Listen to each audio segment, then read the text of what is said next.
வணக்கம். இன்றைக்கி மங்கை இல்லத்தில் கோழி வறுவல் தான் பண்ணியிருக்கேன். பாருங்க எவ்வளோ சூப்பராக வெந்திருக்கு. வாங்க எப்படி செய்யலான்ட்டு பார்க்கலாம். கோழி வறுவலுக்கு தேவையான பொருளை பார்த்துடலாம். சிக்கன் பாருங்கள் இந்த மாதிரி வாங்கிட்டு அலசிட்டு கட் பண்ணி பாருங்கள், இடையில மசாலா தடவுறதுக்கு கட் பண்ணி வச்சுருக்கேன்.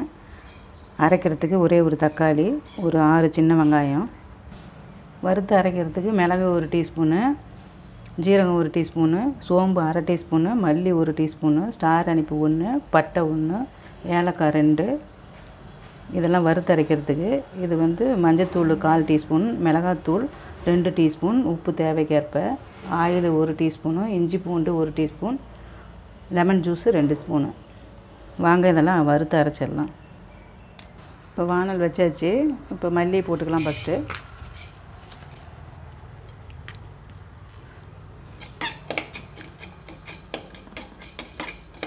இதை லேசாக வறுத்துட்டு அதுலேயே இதெல்லாம் ஒன்றா சேர்த்து வறுத்துக்கலாம்.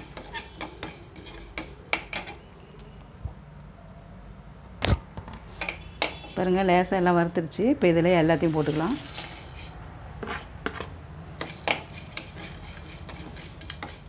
லேசாக வறுத்தா போதும்.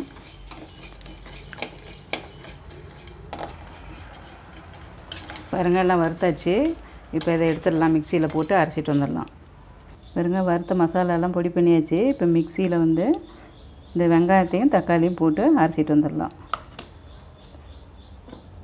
நைஸாக அரைக்கக்கூடாது, 1-2 போட்டு அரைச்சிட்டு வந்துடுறேன். பாருங்க வெங்காயம் தக்காளி அரைச்சிட்டு வந்தது. இதுலேயே எல்லா மசாலாவும் கலந்து சேர்த்துக்கலாம்.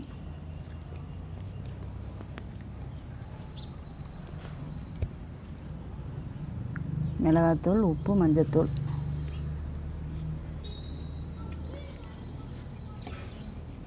இஞ்சி பூண்டு பேஸ்ட்டு, லெமன் ஜூஸு, அரைச்சிட்டு வந்த மசாலா பொடி வறுத்து அரைச்சது,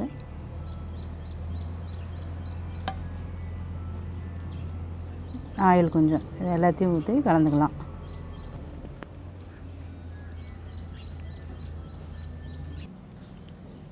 பாருங்கள் எல்லா மசாலாவும் நல்லா கலந்தாச்சு. இப்போ சிக்கனில் மசாலாவை நல்லா தடவிடலாம். பாருங்கள் சிக்கனில் இப்போ மசாலாவை தடவலாம். இந்த மாதிரி கேப்பில் எல்லாத்துலேயும் நல்லா மசாலாலாம் படுற மாதிரி எல்லா இடத்துலையும் தடவி விட்டுக்கணும். ஃபுல்லாக தடவிட்டு உங்கள்கிட்ட காமிக்கிறேன். பாருங்கள் சிக்கனில் எல்லா பக்கமும் தடவியாச்சு.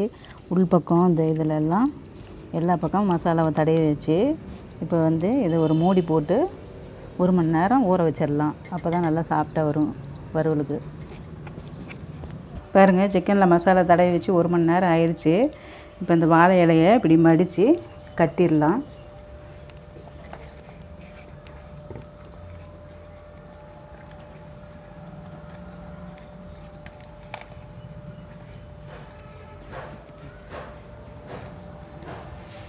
பாருங்கள் குக்கர் அடுப்பில் வச்சாச்சு.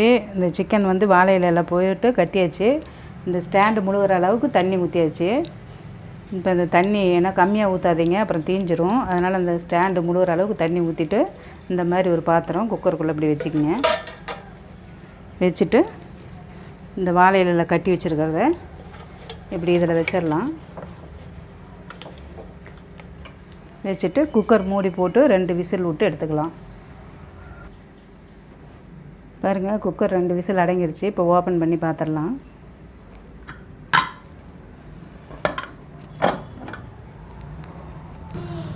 இதை வெளியே எடுத்துடலாம்.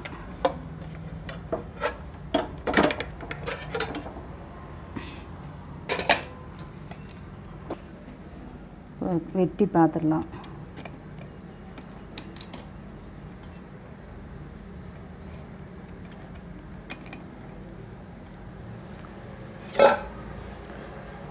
பாருங்க நல்லா 3/4 பாகம் வெந்துருச்சு. இப்போ இது இந்த மசாலா அடியில் இருக்கும். இந்த சிக்கனில் உள்ள மசாலாலாம் கீழே இறங்கியிருக்கு. இதை ஒரு தவாவில் போட்டு ஒரு 1/4 வாசி தவாவில் வேக வச்சு எடுத்துக்கலாம். பாருங்க தவா அடுப்பில் வச்சாச்சு. இப்போ ஆயில் கொஞ்சம் விட்டுக்கலாம். இப்போ இந்த ஆயிலே இந்த சிக்கன் வெந்த தண்ணி இதில் இருந்துச்சு, அதை ஊற்றிக்கலாம்.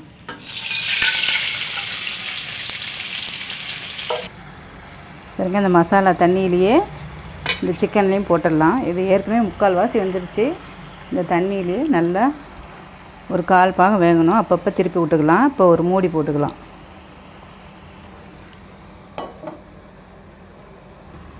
மூடியை ஓப்பன் பண்ணி பார்த்துடலாம்.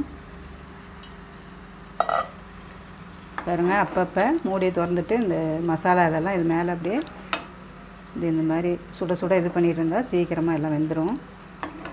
இந்த மசாலா தண்ணி இருக்கிற வரைக்கும் இந்த மாதிரி இந்த பக்கம் ஒரு தரம், அப்புறம் அந்த பக்கம் திருப்பிட்டு அதேமாரி தண்ணி இருக்கிற வரைக்கும் இந்த பக்கம் 2 பக்கமும் திருப்பி திருப்பி ஊற்றிட்டுருக்கணும். அப்படியே விட்டுட்டா தீஞ்சிரும். இப்போ மூடி ஓப்பன் பண்ணிவிட்டு அந்த பக்கம் திருப்பி போட்டுக்கலாம். இப்போ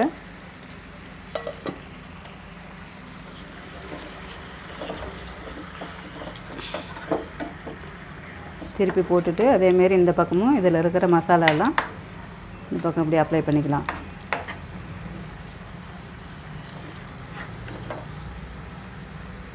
கலந்துட்டு இப்போ மூடி போட்டுட்டு சிம்லேயே இருக்கட்டும். அப்பப்போ ஆனால் ஓப்பன் பண்ணி பார்க்கணும், தீஞ்சிராத பார்த்துக்கணும். பாருங்கள், கோழி வறுவல் ரெடி ஆகிடுச்சு. இப்போ அடுப்பு ஆஃப் பண்ணிடலாம். இப்போ கொஞ்சமாக கொத்தமல்லி தழை போட்டுக்கலாம். நல்லா ஆயிலே நல்லா வெந்துருச்சு மசாலாலாம். இப்போ பிளேட்டுக்கு எடுத்து காமிக்கிறேன்.